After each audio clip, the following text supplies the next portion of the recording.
when I was in high school, I played the bass in the orchestra. My music didn't look like this. There were a lot more rests. I spent a lot of time counting rests and a lot of time getting lost counting rests.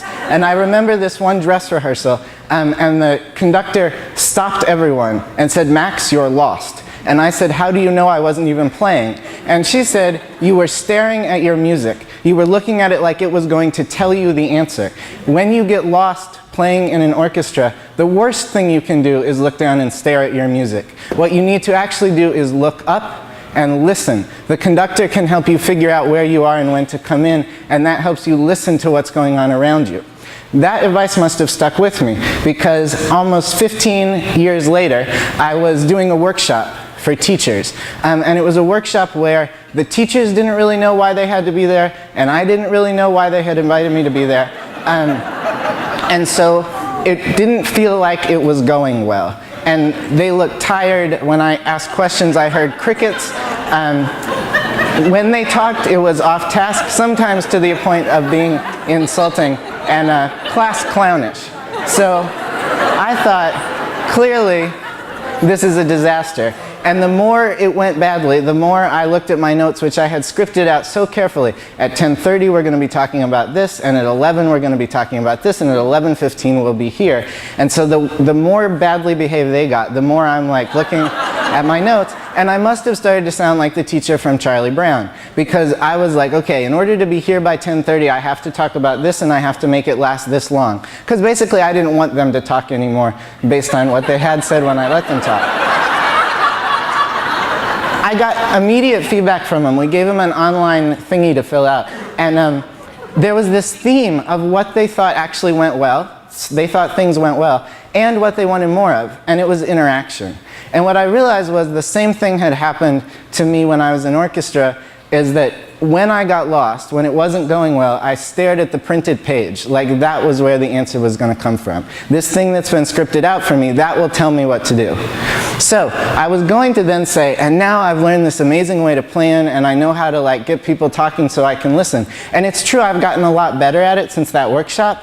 But reading my reflections and the feedback that I got from today's talk, I realized that the path from anything towards student-centered is a really complicated and circuitous path. And to give you guys aphorisms doesn't help us talk about what makes this so hard. I think to be thought of as professionals, we need to do a better job of talking about the really hard thinking we do. So things like just these aphorisms that you stick on your doorway, like just shut up, listen to the students, listen to, don't listen for, they make for really good Ignite talks, but they don't necessarily honor what's so hard about this kind of teaching. And I think one thing that's so hard is we have a lot of data and information about the one path from A to B, how to get students from concept A to procedure B, or known concept A to unknown concept B. Most of our curriculum materials, our textbooks, our tasks, treat the other paths like the mysterious parts on explorers' maps. We haven't explored and mapped out that terrain. And so what that means for the teacher is that we don't know what a reasonable and useful outcome is for each path in one day's time. We don't know how to recognize, okay, this is the path that this group of students is on, and I can get them here today, and that's an okay stopping point. And so we end up rushing through the summing up. We end up spending too much time listening. We let the student conversations go on because we need to hear something we think will give us some information. And then we run out of time and we talk too much because we don't know how to get the students to have that aha moment. So we end up with a situation where having the consensus comes from the students is in opposition to the consensus being super useful. And it doesn't actually have to be that way. Our students are capable of coming up with these, but only if we know what the reasonable consensus for that group is. I don't know if it's possible to resolve that tension the first time you teach a student-centered or an inquiry lesson. And I don't know what we should do about that. I think that what it means is we should teach student-centered lessons, and then we should talk about how we are still lost after that lesson. We should talk about what didn't go well. Some people who are doing it on the internet are the folks at productivestruggle.wordpress.com.